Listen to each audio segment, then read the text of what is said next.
మీ ఇంట్లో మొదటి కోటీశ్వరుడు మీరే అవ్వాలనుకుంటున్నారా? ఈ ఫైనాన్షియల్ వెబినార్ లో ఇప్పుడే జాయిన్ అవ్వండి.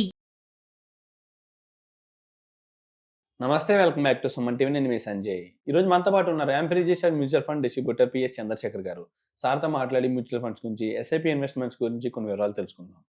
నమస్తే సార్. నమస్తే సంజయ్. సార్, ఇప్పుడు మ్యూచువల్ ఫండ్స్లో ఎస్ఐపి అనేది అందరికీ తెలిసిన పదం. కానీ కాకపోతే ఇప్పుడు ఒక వ్యక్తి మంత్లీ ఒక 10,000 తీసుకుని ఇన్వెస్ట్ చేద్దాం అనుకుంటున్నారు. అలాంటి వ్యక్తి ఒక 60 సంవత్సరాలు వచ్చేటప్పటికి ఎంత కార్పస్ క్రియేట్ చేయొచ్చు అంటారు? అంటే ఒక ఎస్టిమేషన్ అనేది వాళ్ళకి తెలియాలి కాబట్టి. ఇప్పుడు జనరల్గా సంజయ్ గారు మ్యూచువల్ ఫండ్స్ ఇన్వెస్ట్మెంట్ చేసేటప్పుడు 2 వేస్ ఆఫ్ ఇన్వెస్ట్మెంట్, ఒకటి ఎస్ఐపి ఒకటి అంటారు, Yes. ఒకటి లంసమ్ అంటారు. ఎగ్జాక్ట్లీ. ఓకే, ఇప్పుడు మీరు లంసమ్ ఎస్ఐపి గురించి మాట్లాడుతున్నారు, 10,000 సిప్ పర్ ఎవ్రీ మంత్ అనేది. సో ఇప్పుడు ఎస్ఐపి అనేది ఏంటంటే ఈజీ వే ఆఫ్ ఇన్వెస్టింగ్. అంటే మనకి కష్టం తెలియకుండా ప్రతి నెల ఒక క్రమబద్ధంగా ప్రతి నెల ఒక ఎంతో అమౌంట్ అనుకుని ఇన్వెస్ట్ చేయడం. ఆ ఎంతో అమౌంట్ అనేది మనం ఇప్పుడు 10,000 Okay. అనుకున్నాం ప్రతి నెల. ఫర్ ఎగ్జాంపుల్ మనం తీసుకుందాం సార్, ఇప్పుడు ఒక 3 ఏజ్ కేటగిరీస్ తీసుకుందాం. Okay. 25 years, 35 years, 45 years. Okay. So ప్రతి ఒక్కరూ 10,000 ఇన్వెస్ట్ చేస్తూ పోతారు. ఎప్పటి వరకు వాళ్ళ రిటైర్మెంట్ 60 ఇయర్స్ వరకు ఇన్వెస్ట్మెంట్ చేస్తుంటే ఎగ్జాక్ట్లీ. వాళ్ళకి ఎంత కార్పస్ వస్తుంది అనేది మనం చూద్దాం.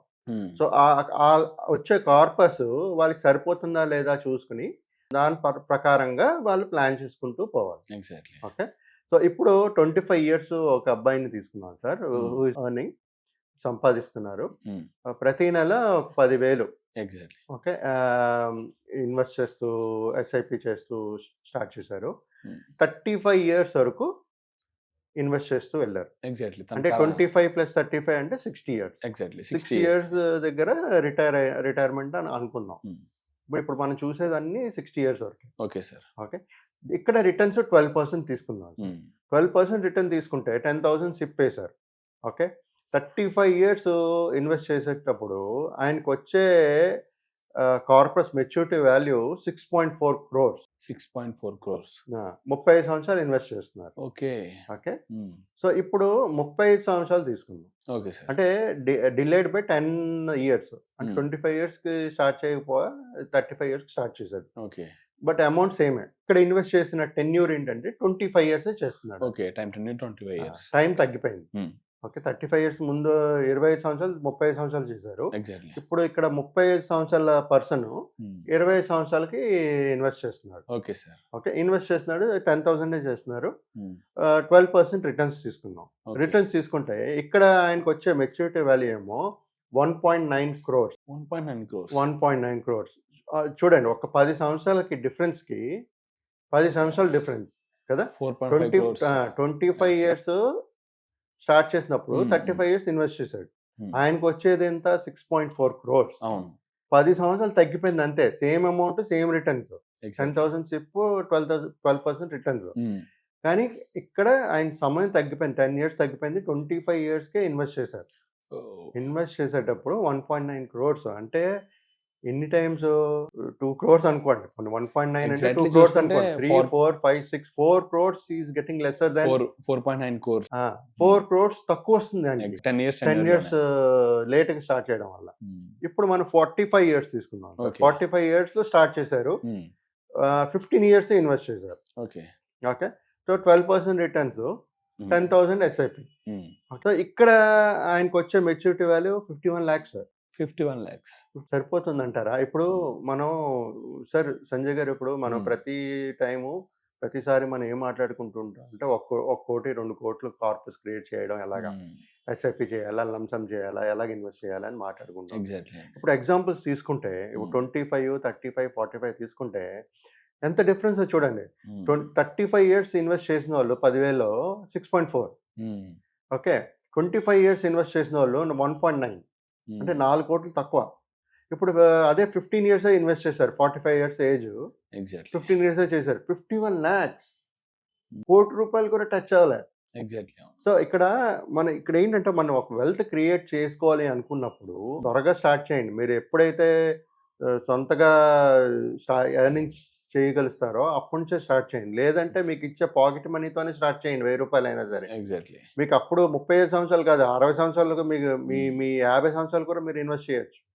పాకెట్ మనీ ఇచ్చినప్పుడు మీరు ఒక ఎగ్జాక్ట్లీ. ₹1000, ₹2000 మీరు వేయగలిస్తే మీ కార్పస్ అనేది ఇంకా పెంచుకోవచ్చు.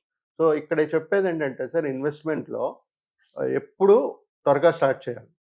క్రమబద్ధంగా రెగ్యులర్గా డిసిప్లిన్డ్గా ప్రతి నెల ఆ డబ్బులు ఎస్ఐపి వెళ్తూనే ఉండాలి, ఆపకూడదు. ఎలాంటి అసలు ఒకసారి స్టార్ట్ చేసిన తర్వాత మీకు 60 ఇయర్స్ వరకు అసలు ఆ డబ్బులు మీకు మీ దగ్గర లేదు అనుకోండి, మీ దగ్గర మీ అకౌంట్లో ఇక్కడ ఉంది అనుకుంటే మాత్రం మీరు మళ్ళీ దాంట్లో వెళ్ళి విత్డ్రావల్, రిడమ్షన్లు అన్నీ చేసేస్తుంటారు. ఎగ్జాక్ట్లీ. సో ఒక ప్లాన్ చేసుకునేటప్పుడు డిసిప్లిన్డ్గా ఉండాలి. సో డిసిప్లిన్ అంటే ఒకటి డబ్బులు ఏం తీయకూడదు, తర్వాత క్రమబద్ధంగా స్పెసిఫిక్గా ప్రతి నెల కడుతూ ఉండాలి. ఆ బ్యాలెన్స్ అనేది మెయింటైన్ చేస్తూ ఉండాలి అకౌంట్లో. ఒకవేళ బ్యాలెన్స్ అకౌంట్లో లేకపోయినా సరే రిజెక్ట్ అయిపోతుంటుంది. సో మళ్ళీ అది లంసమ్గా యాడ్ చేసుకోవడం. కొన్ని ప్లాన్స్కి అయితే లంసమ్ యాడ్ చేయడానికి కుదరదు. ఒక ఏఎం దాటిపోతే ఈ ఏఎంసీస్ ఏం చేస్తారంటే ఆపేస్తుంటారు. ఓకే. సో అలాంటి టైంలో మనం యాడ్ చేయలేం లంసమ్ అమౌంట్ అనేది. సో ఇప్పుడు ఇలా చేసుకోవడం వల్ల, లాంగ్ టర్మ్ చేయడం వల్ల వాళ్ళు రిస్క్ను కూడా తగ్గించుకుంటున్నారు. ఎగ్జాక్ట్లీ. రైట్. ఈ ఇన్వెస్ట్మెంట్ చేసుకునేటప్పుడు ఇంకోటి చూసుకోవాల్సింది ఏంటంటే డైవర్సిఫై చేసుకోవాలి. డైవర్సిఫై చేసుకునేటప్పుడు ఇన్వెస్ట్మెంట్ను మీరు రిస్క్ని తగ్గించుకుంటున్నారు మీరు. సో మీ గోల్ రీచ్ అవ్వడానికి చాలా ఈజీగా అవుతుంది. ఒక ఈజీగా మనం కష్టపడకుండా, మనకి అంత కష్టం తెలియకుండా మనం ఒక కార్పస్ అనేది క్రియేట్ చేసుకుని రిటైర్మెంట్ టైంకి వచ్చినప్పటికి మనం ఏదైతే లైఫ్ ఇవాళ లీడ్ చేస్తున్నాం అదే లైఫ్ మనం అప్పుడు కూడా బతకగలుగుతాం. Exactly sir. ఈ డిఫరెన్సెస్ తెలియకే చాలామంది ఏమనుకుంటారంటే, ప్రజెంట్ వచ్చి శాలరీ తక్కువ కదా, శాలరీ హైక్ వచ్చాక చేద్దాం, లేకపోతే ఇప్పుడు ప్రజెంట్ నాకంత అవసరం ఉంది రిటైర్మెంట్ ప్లానింగ్, ఒక 35 వచ్చాక అప్పుడు ప్లాన్ చేసుకుందాం అనుకుంటారు. కానీ ఆ టైం టెన్యూర్లో ఇంత డిఫరెన్స్ అంటే మనం చూసుకుంటే 10 సంవత్సరాలు 15 సంవత్సరాలు డిఫరెన్స్ చూపించాం. కానీ ఆ 15 సంవత్సరాల్లోనే ఏకంగా కోట్లల్లో కోల్పోతున్నాడు ఈ వ్యక్తి. ఇన్వెస్ట్మెంట్ తక్కువే కానీ రిటర్న్స్ వచ్చేది లాంగ్ టర్మ్లోనే. అదే సంజయ్ గారు, ఇప్పుడు ప్రాబ్లం ఏంటంటే ఇలాగా వీడియోస్ మనం అవేర్నెస్ కోసం చేస్తుంటాం. మా నంబర్స్ డిస్ప్లే అవుతుంటుంది, కింద మీడియా నంబర్స్ డిస్ప్లే అవుతుంటుంది. ఎవరికైనా ఒక డౌట్ ఉండేటప్పుడు, ఏదైనా ఒక ప్లానింగ్ తెలియలేనప్పుడు మాలాంటి వాళ్ళకి ఫోన్ చేశారనుకోండి, ఫోన్ చేసి మాట్లాడితే ఆ డిస్కషన్లో మనకు తెలుస్తుంది ఏం చేయాలి, ఎలా చేయాలి, ఏంటనేది. మీరు మాతో చేయండి, చేయకపోండి, బట్ ఆ నాలెడ్జ్ అయితే వస్తుంది కదా. మీరు చూసినంత మాత్రం ఇప్పుడు ఏమి రాదు, ఆ దాంట్లో దిగితే కానీ మీకు తెలుస్తుంది ఏంటనేది. స్టాక్స్లో నష్టపోతున్నారు అంటారు. ఎలాగంటారు?